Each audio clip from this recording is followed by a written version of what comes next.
Opportunities to Reduce Homelessness that will be moderated by my friend and colleague, Irina Asmundsen. Irina is a research scholar at the Stanford, here at CEPR. She is the managing director and policy fellow of CEPR's California Policy Research Initiative as well. Before joining, I'm just going to keep talking, and hopefully some people will hear something I say. I don't really. Before joining CEPR, Irina served as the chief economist and program budget manager of the forecasting unit of at the California Department of Finance.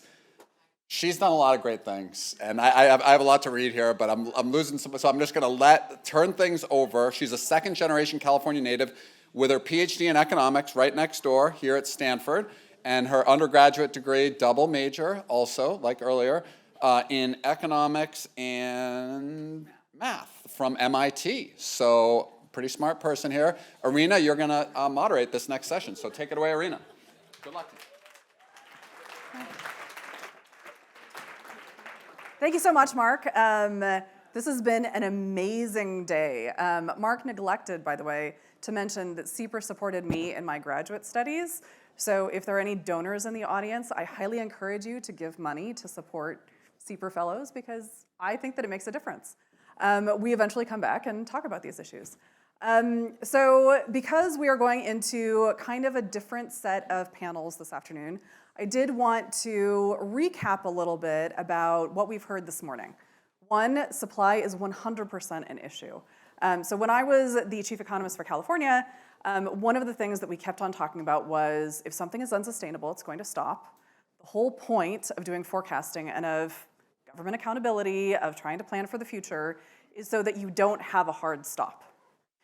In homelessness right now, we are kind of coming up to a hard stop. This is a very unsustainable situation. There are people in crisis every single day on our streets. We see them.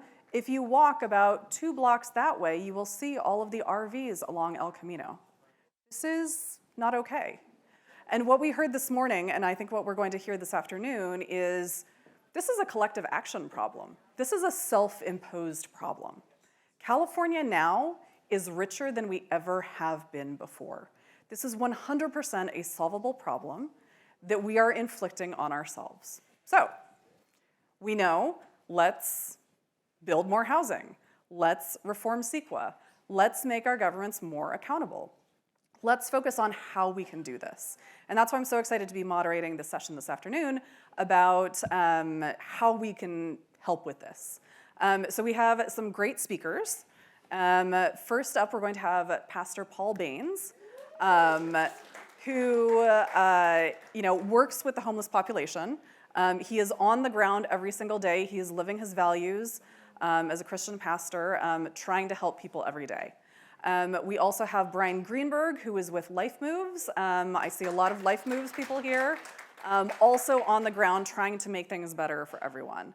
We also have Roseanne Haggerty, who is with Community Solutions, who is applying this data-driven approach. We love data here at CEPR.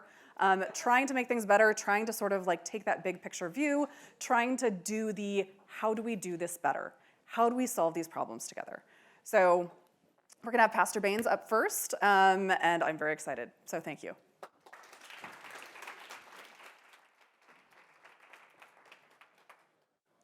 Thank you very much, and I am very grateful for the invitation to come. And hopefully I won't make you glad twice, glad to see me get up and glad to see me sit down. But as a faith leader, a community leader, particularly for East Palo Alto, which is one of the most underserved communities in California, I have a reputation of speaking my mind, so I'll apologize if I offend anyone ahead of time on my comments and my thoughts here. So first I want to start off by saying that I truly believe this, that none of us here is as strong as all of us here. So I want you to remember that as part of the theme of what I believe humankind should be all about, okay? The other thing I wanted to point out is that the system is not broke. the system is designed to do exactly what it's doing. That is to keep certain people in and to keep certain people out. So we need to break the system. And I liked what Steinberg said earlier about innovation, because that's right in enrollment. How much time do I have? I have 5 minutes. So I'm a Pentecostal preacher. Let me set my timer, because I will be led by the Spirit and keep on keeping on. Okay. No, I needed to make it go off myself. So 5 minutes. There it goes. All right. So I have slides. I'm just supposed to click this button, right? I'm like Jennifer. I'm 61 years old, so, technology I don't always get. And so we're talking about affordable solutions. I truly believe that, yes, maybe there is no silver bullet here, because, we wouldn't be talking about homelessness and affordability. But I do believe there are silver buckshots. And I believe that there's a variety of ways that we can approach homelessness that we have found to be successful in the little bit of area of influence that we use in this region. And so We Hope is an organization that I head up. I have some of our staff here with us on today. We Hope stands for We Help Other People Excel, and we deal in the space of homelessness. I also sit on the board of Life Moves, who is a great partner and is making great impacts of addressing homelessness. But we all know you can't solve homelessness without having the housing stock. Hello? So I'm a call and response preacher. So I might want an amen out there, or frozen chosen here. And so in order to have that housing stock, my wife and I, we went out and we run a shelter, a 100-bed shelter in San Francisco, 7,500 beds in East Palo Alto, and we have a variety of programs. One of our programs is Daily Tea on Wheels, which is a mobile hygiene program that we're in Los Angeles, and we're in 5 counties and 23 cities here in the Bay Area. We touch about 6,000 people. But the great job that our case managers do, along with many other organizations do, is get people into housing. But we need more housing stock. There we go.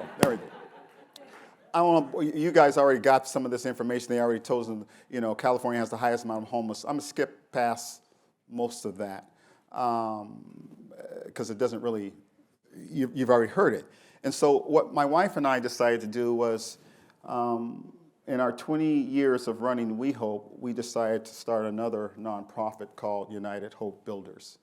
What that nonprofit will do, and it was encouraged by actually Priscilla Chan, she knew that we were traveling the country to look at housing manufacturers. And we went to 8 of them throughout the country, and we landed on the one that they were considering supporting, which is called IndieDwell. In this relationship, it was very much mission aligned that what IndieDwell did. They're all about bringing quality, affordable housing to the marginalized communities. And so what that led us to do is to create a factory in East Palo Alto that we plan on opening up in the 4th quarter of this year that will produce 400 still manufactured homes for this Bay Area. And so that in itself was something that we feel that will make an impact. Now, these homes that will be built for specifically the 30% AMI folks, which is your working poor, and that's your homeless.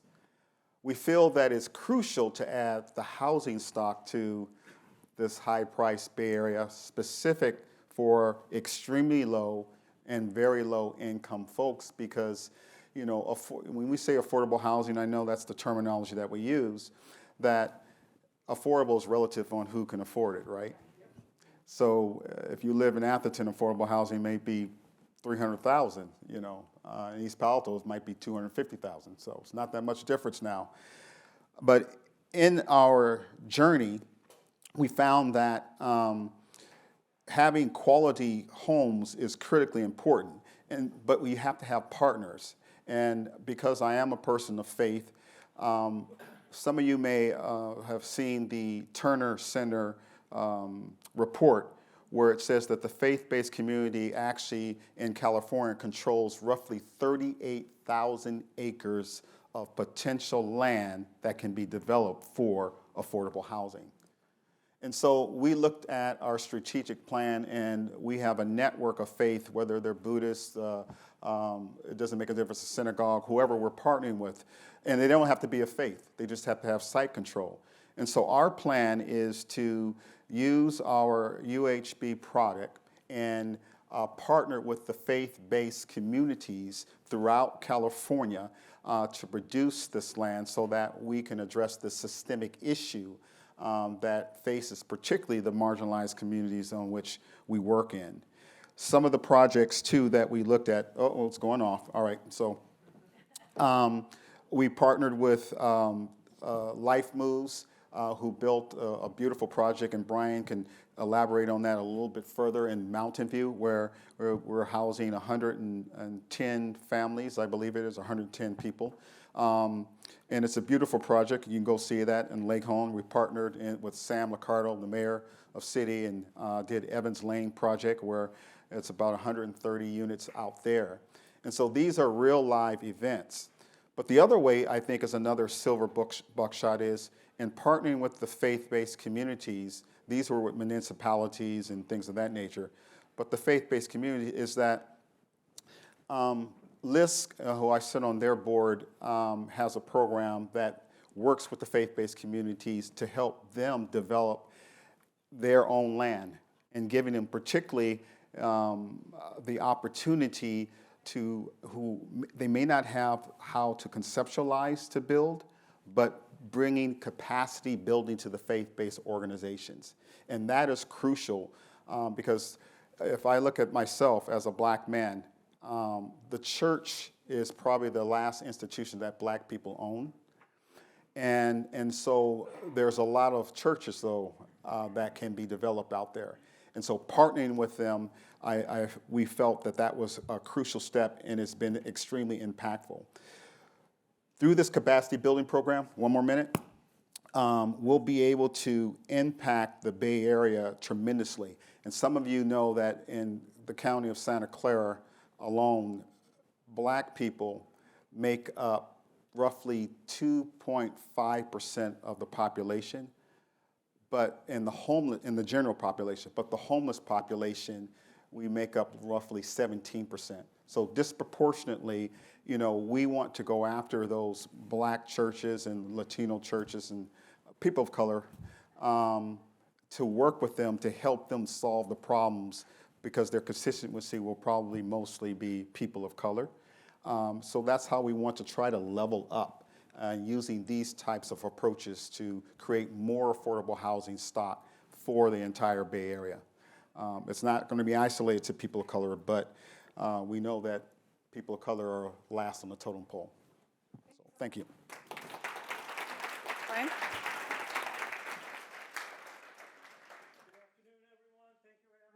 Brian Greenberg from Life Moves. We have 27 sites, 14 large shelters. This is one of them, 88 singles, a dozen families, under 200,000 a unit. Once we solve homelessness, it can turn into permanent supportive housing. It's going to be really difficult to build every homeless person a $650,000 apartment.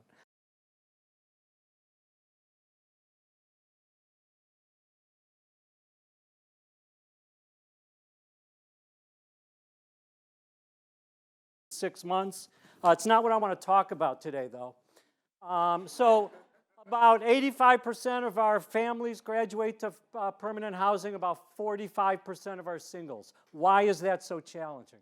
First of all, the human condition cannot keep up with the technology of drugs. Alcohol's never changed. We've always had 10% of the population with an alcohol use disorder. Coca leaves people chewed for 10,000 years, went to cocaine, went to crack. Poppy, opium, People smoked opium for 1,000 years, went to heroin, went to black tar heroin, went to synthetics like fentanyl. The marijuana, when I was at Ohio State, you could smoke it all day long. It was 0.5% THC. Now it's 5 and 8%. If 80% of our unsheltered homeless had asthma, we'd have pulmonologists running around everywhere. But 80% of our unsheltered homeless have an addiction disorder, an untreated addiction disorder, and we pretend like it's not there. Again, the human condition cannot keep up. You know, when you make drugs illegal, they get smaller and stronger, and the science more addictive. And the human condition can't keep up, and we haven't addressed that yet. All over Silicon Valley and the peninsula, there's outpatient recovery slots that are not being utilized. They're not being utilized because we haven't adapted our recovery system to serve. They're only treating the worried well. They're not treating our unsheltered homeless people. So number one, addiction disorders. Number two,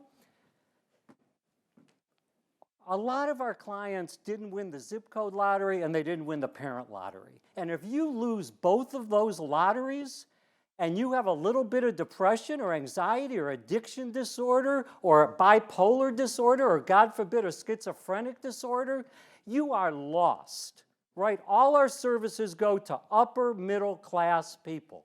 And of course, that's not true for everyone. We've had 2 young Stanford graduates in our shelter in the last year, one because of mental illness and one because of addiction. So it's not that everyone loses the zip code lottery and the parent lottery, but so many of our people do, and that's where we have to drive the resources. Our outreach team, we have people from our outreach team, you know, in that shelter, 70% of the single adults report having an addiction disorder, report using illicit drugs and alcohol. And that's self-report. The real number is about 85%. So until we get a handle on that, we can build those $600,000 units, which we need, more housing, more permanent supportive housing. But this woman over here, we're losing the liberals. We are losing the liberals. When I go speak, what do people complain about? There's homeless people in our libraries. There's homeless people in our parks. Well, if we give them a place to live, they won't be in your parks and your libraries. I'm a Bernie supporter, right? I mean, I don't want you to stand there thinking, who is this redneck? Me and my wife volunteered for Bernie. Right? But when we go to open up these places, all we hear about is homeless people in the parks and the library and in front of our schools. We need to build these things rapidly. People are dying on our streets every day. No one knows this is there. There have been no neighborhood complaints. We can scale these things in a cost-efficient manner. How many minutes I got? Okay.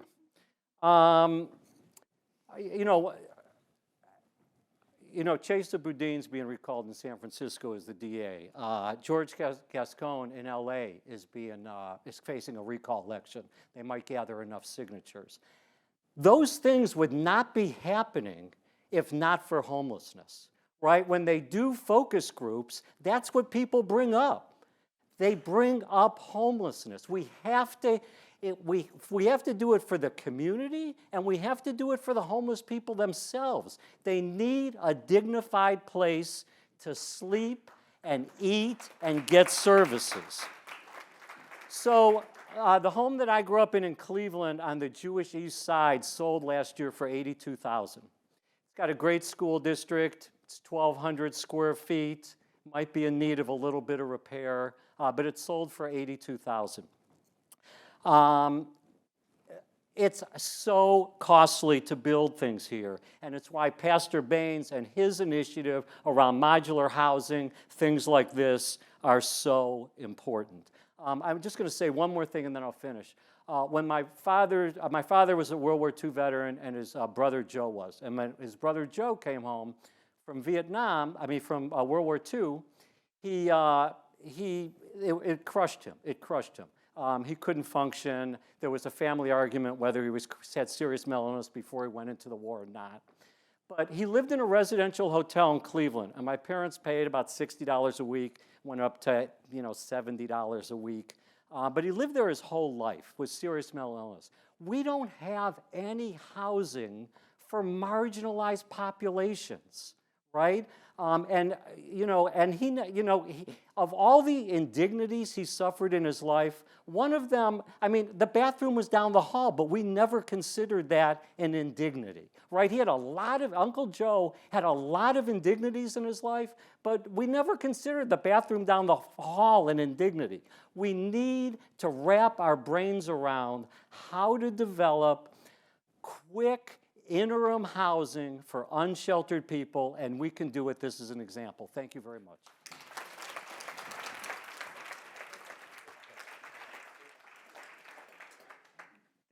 This has been a great session already. I am just going to make one comment, which is oftentimes, and we're going to have an entire panel session about mental illness and treating mental illness after ours, but this is one of those issues where it's very easy to start thinking about us versus them.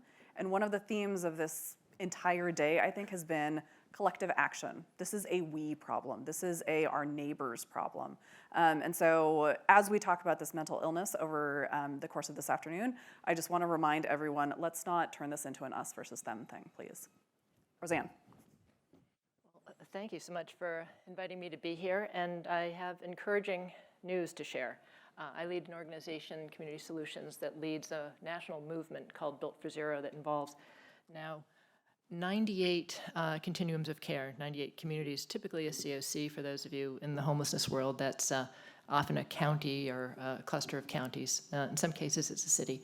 But of the 98, and 11 of them are in California, we now see 44 that are steadily reducing homelessness and 14 that have gotten to an end state for one or more populations of functional zero, which means that homelessness is measurably rare overall and brief when it occurs, meaning that that community can rehouse a veteran or someone. Actually, they're sort of eliminating chronic homelessness because you can see that coming. And we're likely to see the first community in the country get to zero for all this year with that measure, a dynamic measure of what is a dynamic problem. The end to homelessness looks like learning how to stay ahead of it and building systems that are accountable. And so I'll tell you a bit about what we've learned over the years, and maybe start by sharing that we started off as affordable housing developers, one of the early groups, and this is in the New York City area, building permanent supportive housing. And after about 10 years of building at that point about 1,700 apartments in Midtown Manhattan, we looked around and said, wasn't this supposed to end homelessness? Because we were building more and more money was going into building permanent supportive housing, and yet homelessness was increasing. And worst of all, the same individuals, many of whom had been on the streets in Midtown for years, were still there even after we opened all these buildings. And so it's really on us, we realized, to figure out, like, what the heck is happening here, and why are our assumptions not working that you just build housing? And so we had to go to those individuals on the street and say, how is it that we have these buildings here and you're not actually living in them?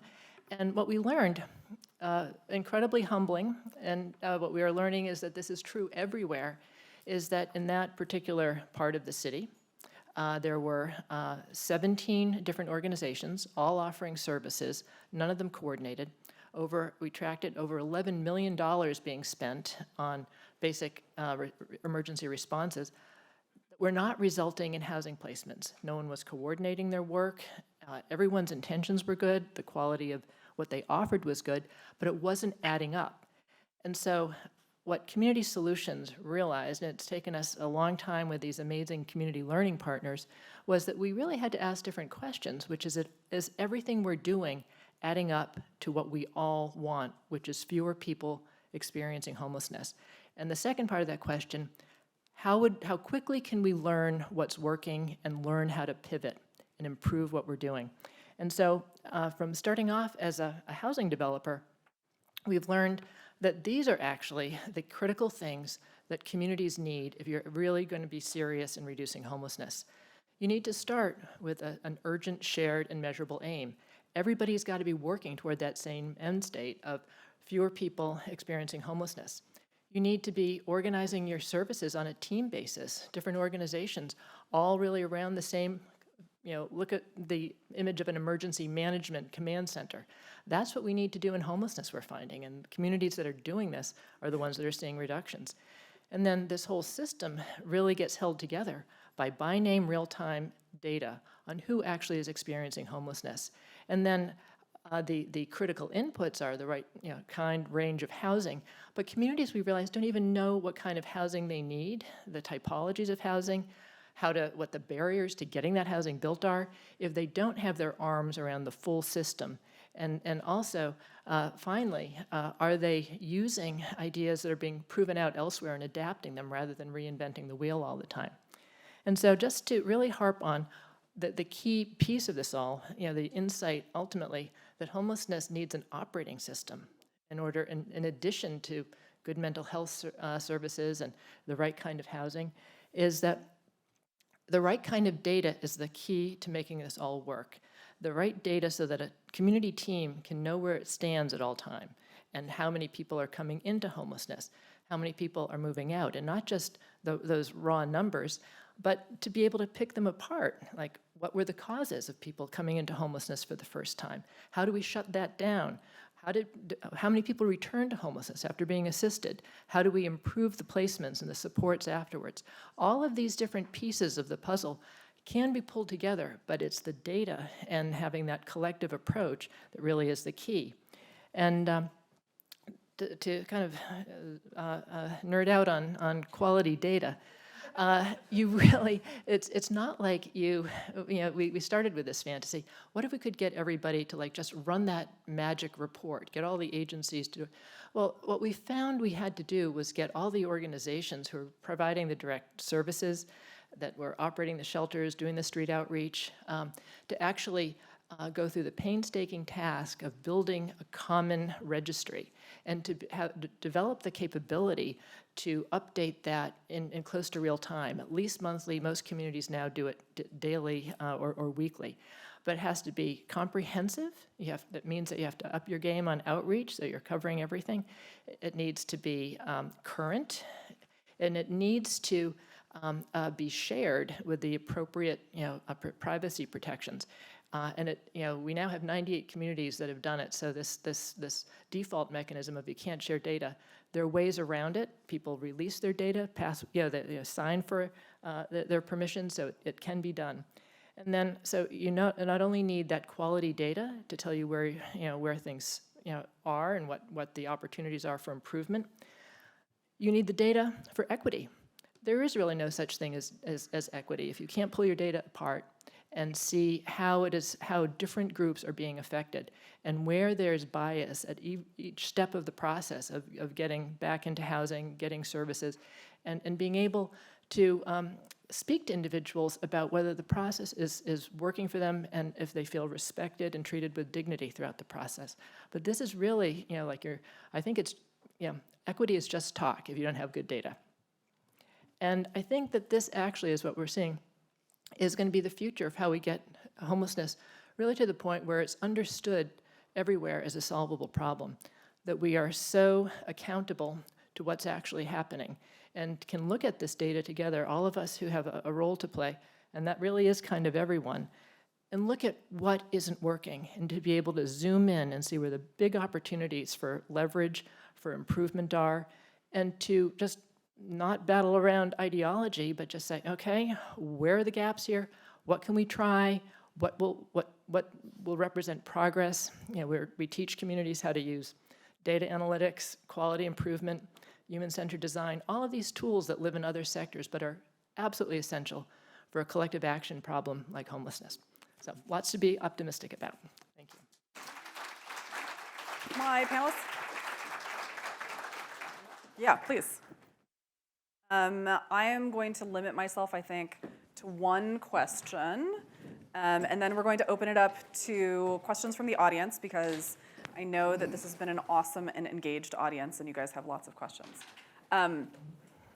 So this entire topic is sometimes a little bit heavy But here at SEPR, we really believe in sort of the power of ideas, the power of data, the power of like reframing things to help move the needle and help us move this forward. So can you tell me an example of where you were able to make a difference in like how people regarded this to help get something done by reframing it for someone? Like, give us an example of like where people sort of saw the light, if you were. Any one of you.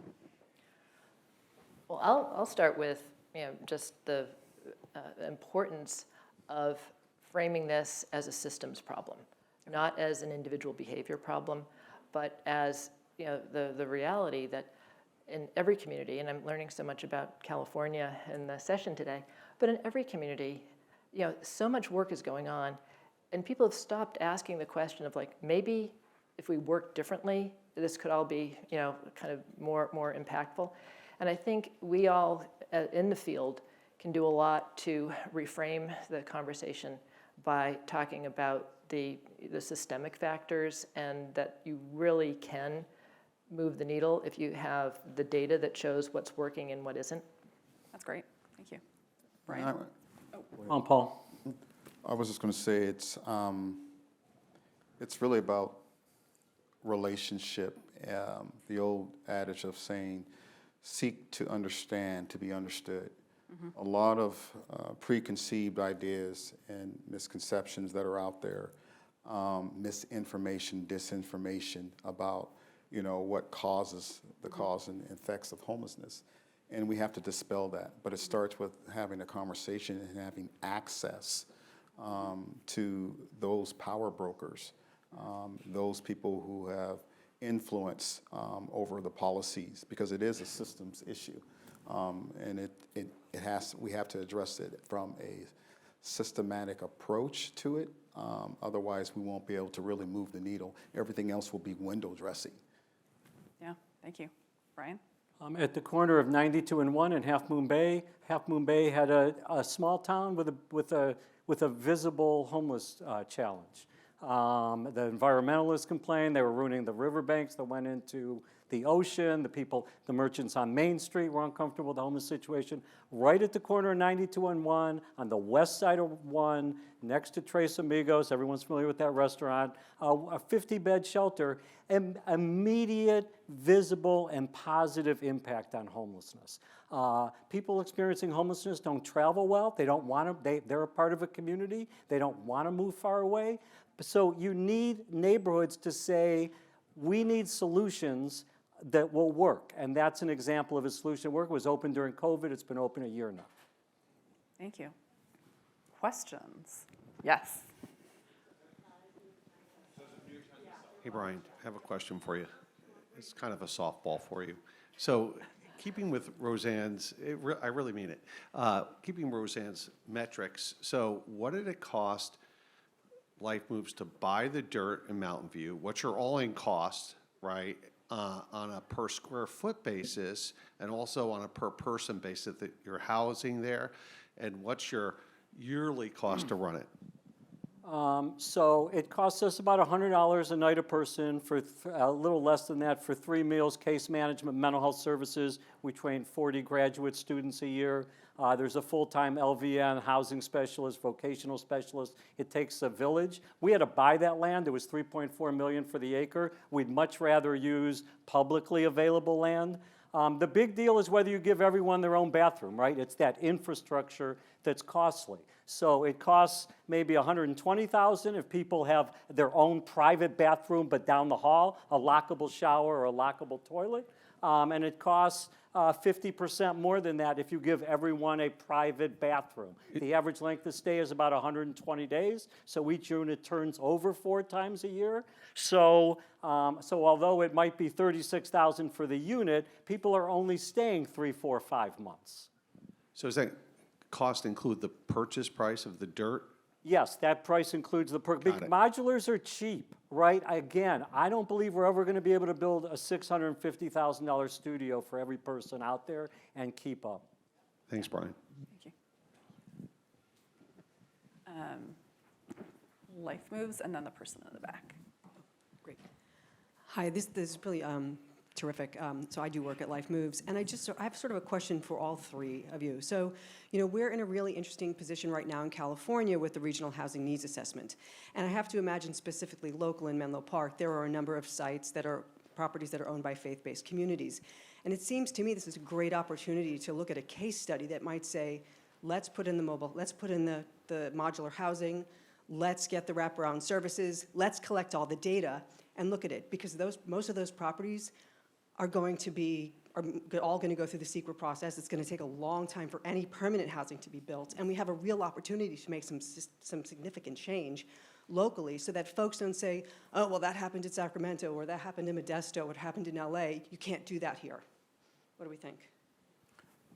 Well, I think that is, as my grandfather would say, a pregnant idea that we need to give birth to.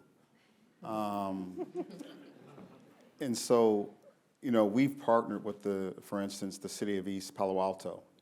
We built a 3-bedroom, 2-bath, and a 2-bedroom, 1-bath. The cost to build both of those units on city-owned land, now minus the land out, was $530,000. That's all in. That's the construction, that's to produce it. That's something that is doable. You have to have the political will. And in East Palo Alto, we love on our own. Yes, we just had a murder 2 days ago from the son of one of our employees. But we love our own, and we don't believe in NIMBYism. We will fight that wherever community that we work within. But I think your idea is great, and it's very scalable. Anyone else? I'll just add another idea that hasn't been discussed today. I think the importance of adding to the housing stock is without a doubt a priority here, but it's important to preserve affordable housing as well. And if that's something that whether faith-based or business or community groups should be thinking of, one of the things that we're working on with 16 of the cities and the Built for Zero network is with social impact investment, just going out and buying hotels, buying existing multifamily rental properties, just making it permanently affordable. And we're kind of being elbowed and elbowing back with a lot of these these financial institutions and kind of investment firms that are buying these properties up. So that's something you should all keep an eye on too. Just preserve what you have.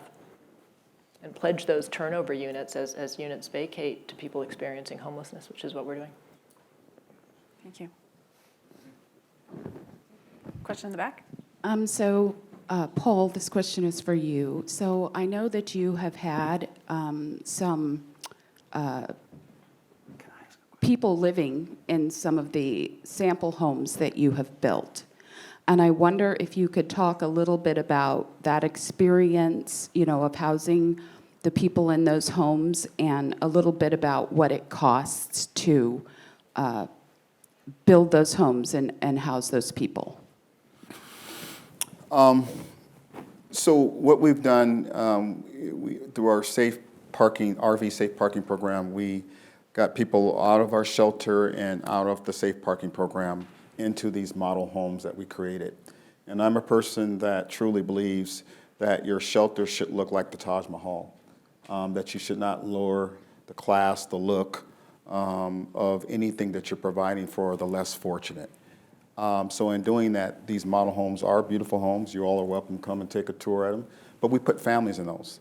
Families right off the street, families right out of their RVs. As far as the cost, typically what our cost is around $65 per person to have them housed within our shelter. We actually have not did the cost on how much it's costing them to stay in the model homes that they are staying in.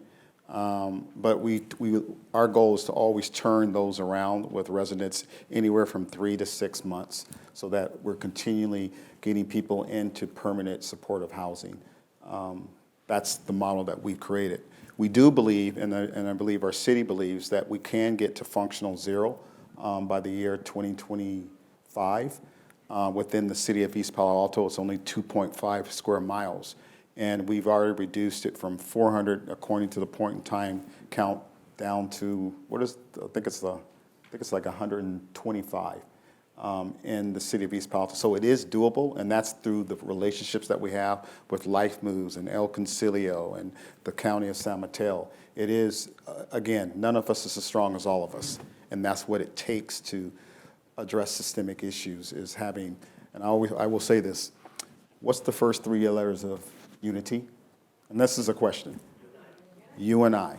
You and I are the ones that can make that difference, that can make that impact. Because again, none of us is as strong as all of us.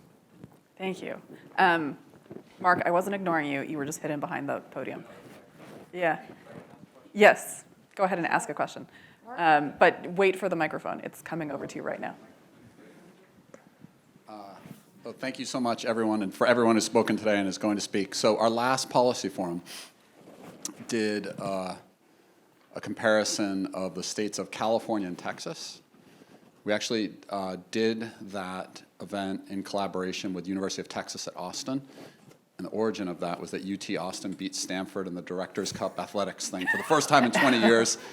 And so they taunted us. My friends at UT Austin taunted me for that. So anyway, but along the way, there was a little bit of taunting coming from people from Texas about how preposterously bad we were doing on this particular metric relative to Texas. And I guess one thing I'm just wondering, I'm a Democrat, I worked for Obama, whatever. They have a completely different model in Texas. Minimum wage, less than half what it is in California. No income tax. They didn't expand Obamacare, the thing that I worked on for Obama, right? But no housing regulations. They just have a completely different model.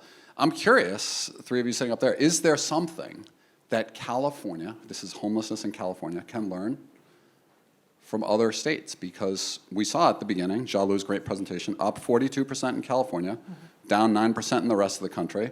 I'm a proud Californian. I'm delighted to be here, but I just wonder. I'm just wondering if there's does anyone in the state have an interest in learning from the other 49 states?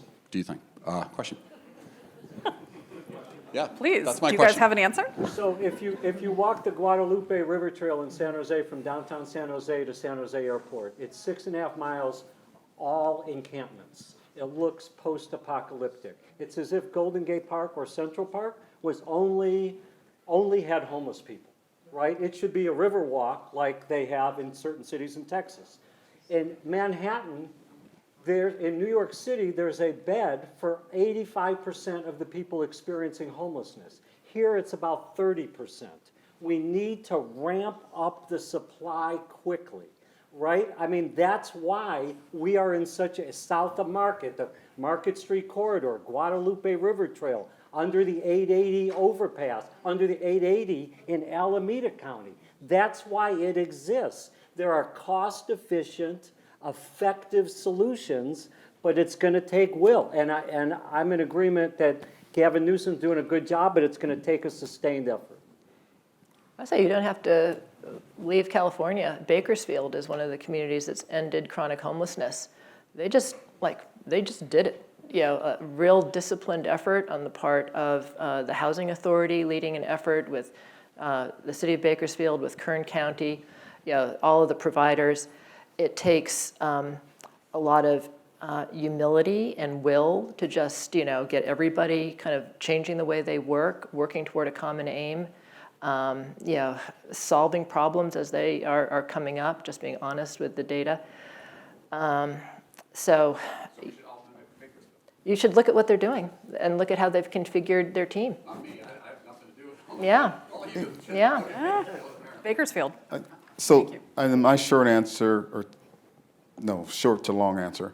One is yes. I've been to Texas. I have looked at their models that they have out there. We've traveled. It really boils down to political will. That's really where the rubber hits. We already have the resources. We already have the think power, but it's the political will. Will we continue to bow down to those who have the influence over our politicians? That's where the rubber hits the road. Will you stand up in your council meetings and stand up for what is right, even if you're standing alone? That's where, getting into the trenches, that's where the dirty work has to be done. They need to hear your voice. I love what she said about Tahoe. I mean, she can come preach at my church on Sunday, you know. And so with the political will, anything can be done because we have the money, we have the resources. I don't, their dynamics is a little bit different, you know. We have to have greater density product here because the cost of land is so much higher. And so that is a big, huge factor when you talk about building. New York and California are the highest places to build any type of housing in the whole entire country.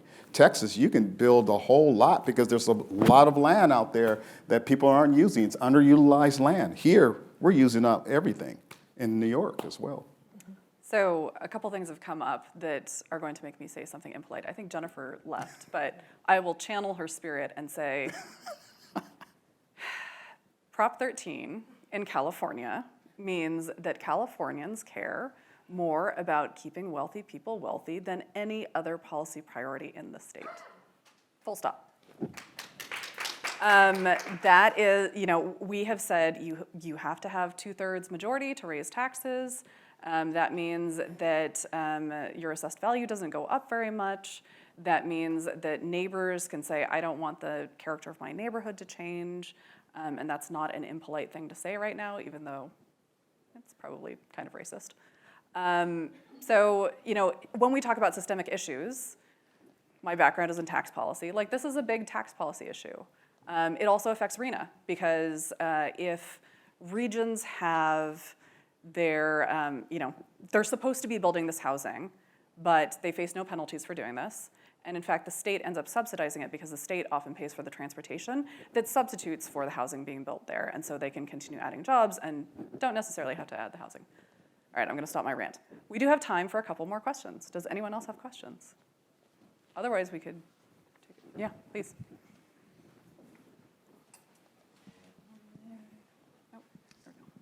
Oh, so you mentioned the project in Half Moon Bay, I believe it was. Was there political resistance? We have people with short-term incentive not to lose their seat on the city council or the whatnot. And were there any insights into what you did to overcome it? I'm the chairman of the Republican Party, by the way, so I actually have a lot of things I find in common with your presentation. Just so you know, this issue broaches political lines, traditional political lines. Well, it helps if the politicians are being termed out. So Don Horsley is the county supervisor there. He's not running again. He's termed out. So he was able to take a really strong stand. But in reality, San Mateo County and the cities within San Mateo County are big advocates. But it is true that Don Horsley, the county supervisor, was turned out. But we also had the city count. But once we go into a neighborhood, there's no complaints. That's what you have to understand. All the complaints are at the front end. I mean, a 50 or 100 bed facility or unit facility doesn't, if it's run right, it's got the most curb appeal of any property on the block. It's staffed 24/7. If law enforcement have to get called, they're our biggest cheerleaders because they'd rather deal with people with our social workers next to them in a clean, well-lit place than on a street corner. So law enforcement's behind us, city council's behind us. The opposition is from neighbors, which dissipates once it opens. Change can be good. Yeah. So, Please. I'm sorry, it's a kind of narrow question, but all communities have data systems, mandatory data systems. Are you working with the existing systems and trying to make them work better, or are you designing entirely new data systems? Yeah, that's a great question, sir. Every community that receives HUD funding is mandated to use this homeless management information system architecture. it's designed to be a billing system and a case management system. It's not designed to give you management insights through data.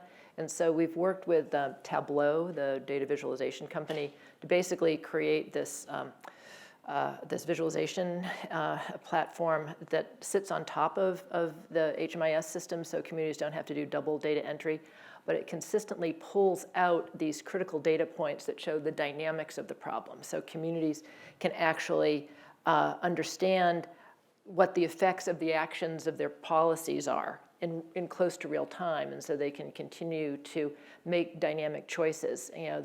Homelessness is an issue that we found, like the PIT counts, these point-in-time counts that are mandated, totally inadequate to tell you if what you're doing is working. It's a one-night-a-year estimate. It's done a million different ways around the country, and it doesn't give you any kind of information that's actionable about who needs assistance today and for what, and what the possible housing solutions are, or what interventions taken together are working, which is why we have just become complete disciples of just understanding in real time what the problem looks like, how it's moving and changing as the key to actually getting reductions.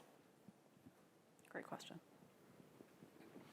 I think that we are back on time. Thank you so much to our panel. This was fascinating.